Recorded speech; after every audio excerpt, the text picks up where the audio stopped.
আমাদের কাছে একটি গোপন সংবাদের খবর আসে যে হেতালিয়া এলাকা থেকে একটি ইকো গাড়ি, যার নাম্বার TR07H0668, এই গাড়িটি দিয়ে গাঁজা নিয়ে আসবে রাজনগর নিহাননগরের উদ্দেশ্যে।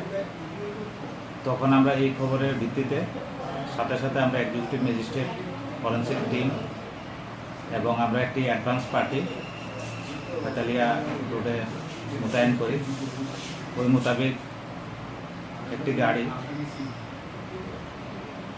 আমাদের রাজনগর সংগতিপাড়া এলাকাতে আসে এবং ওটাকে আমরা ডিটেইন করি।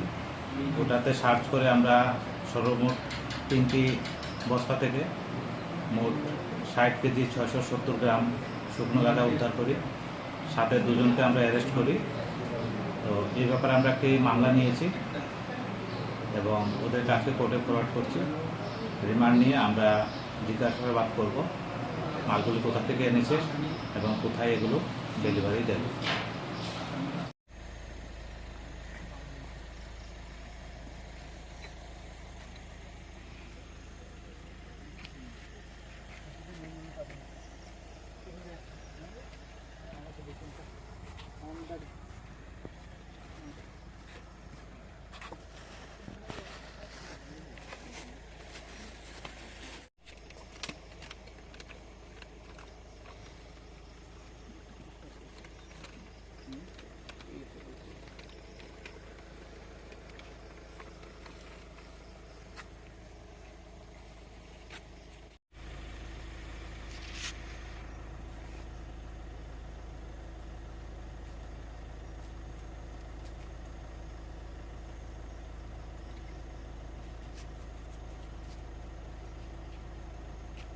Eh, yang masih deh, kan kepala pusat sih.